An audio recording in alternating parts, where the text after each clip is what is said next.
Hi friends, இன்றைக்கி நம்ம செய்ய போகிற ஹெல்த்தி ரெசிபி சாம அரிசி கூட முட்டைக்கோஸ்லாம் சேர்த்து ரொம்ப சூப்பராக டேஸ்டியாக ஒரு டிஃபன் ரெசிபி தாங்க பார்க்க போகிறோம். அதை ஆப்ட் ஆகிற மாதிரி ஒரு சூப்பரான சட்னியும் செய்ய போகிறோம். வாங்க இதை எப்படி செய்யலான்னு பார்க்கலாம். இதுக்கு நான் 2 கப்பு அளவுக்கு சாம அரிசி எடுத்துக்கிறேன். இது தேவையான அளவு தண்ணி சேர்த்து இதை நல்லா ஒரு 2லேருந்து 3 டைம் நல்லா வாஷ் பண்ணிடலாங்க. இப்போ இது மூழ்கிற அளவுக்கு தண்ணி சேர்த்துக்கலாம். இதை ஒரு 3லேருந்து 4 மணி நேரம் ஊற வச்சிடலாம். இதை நம்ம அரைச்சி எடுக்கணும், நல்லா ஊறி வரட்டும். இப்போ 2 கப்பு சாம அரிசிக்கு 1/2 கப்பு அளவுக்கு தோல் உளுந்து எடுத்துக்கிறேன். இது கூட 1/2 ஸ்பூன் அளவுக்கு வெந்தயம் சேர்த்து அதையும் ஒரு 3-4 டைம் கழுவிட்டு அதுக்கும் தேவையான அளவு தண்ணி சேர்த்து இதையும் நல்லா ஊற வச்சிடலாங்க. இப்போ அரிசியும் உளுந்து நமக்கு நல்லா ஊறி வரணும். பாருங்கள், ஒரு 4 மணி நேரமாவது நல்லா ஊறணுங்க. அப்போ தான் இந்த மில்லட்ஸ் நல்லா ஊறி வரும்.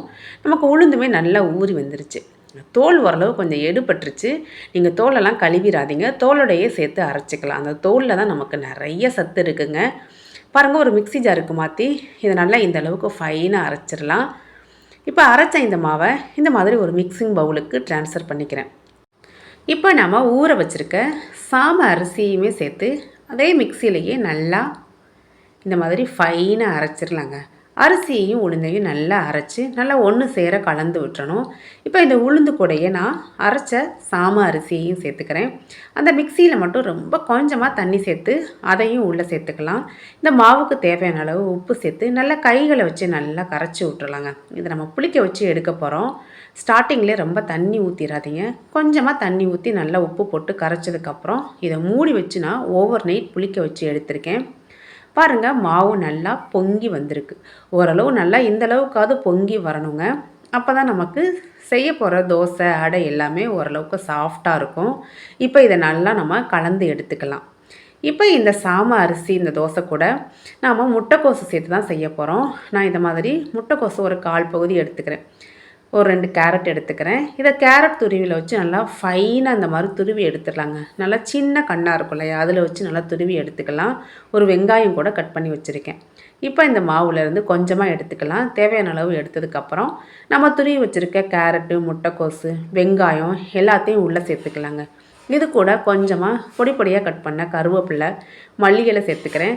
பச்சை மிளகாயை பொடி பொடியாக கட் பண்ணி ஆட் பண்ணியிருக்கேன். நான் இன்றைக்கி கொஞ்சமாக தான் ஆட் பண்ணியிருக்கேன். உங்களுக்கு காரம் அதிகமாக வேணுன்னா கூட சேர்த்துக்கலாம்.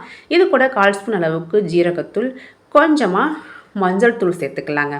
உப்பு நம்ம ஆல்ரெடி மாவுலே இருக்கிறனால இந்த ஸ்டேஜில் ஆட் பண்ண வேணாம். எல்லாத்தையும் சேர்த்து நல்லா கலந்து விட்டுடலாம். இந்த மாதிரி எடுத்து ஊற்றுற கன்சிஸ்டன்சிக்கு கலந்ததுக்கப்புறம் இதை நம்ம ஒரு சூடான தோசைக்கல்லுக்கு சேர்த்து இந்த மாதிரி அடை தோசை மாதிரி நல்லா லைட்டாக இந்த மாதிரி ஸ்ப்ரெட் பண்ணி விட்டுறலாங்க.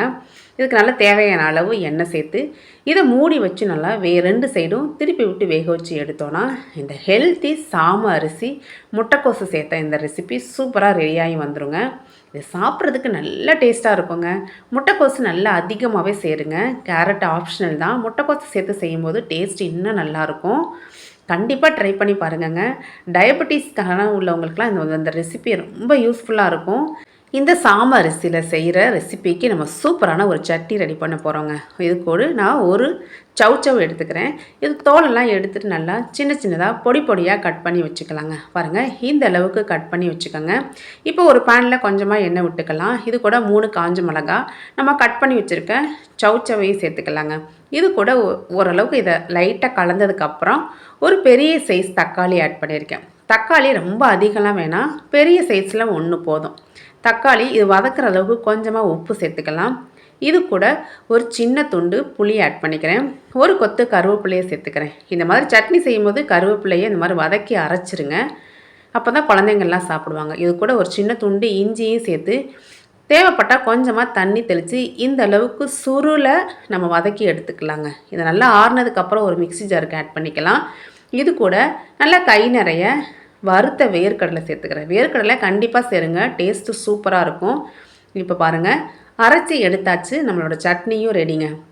இதுக்கு ஒரு சின்னதாக ஒரு தாளிப்பு கொடுத்தோம் அப்படின்னா இந்த சவ் சட்னி சூப்பராக ரெடியாகி வந்துடுங்க. கண்டிப்பாக ட்ரை பண்ணி பாருங்கள். இந்த ரெசிபிக்குன்னு இல்லை, எந்த ரெசிபிக்கு வேணாலும் இந்த சட்னியை ட்ரை பண்ணி பாருங்கள். டேஸ்ட்டு சூப்பராக இருக்குங்க.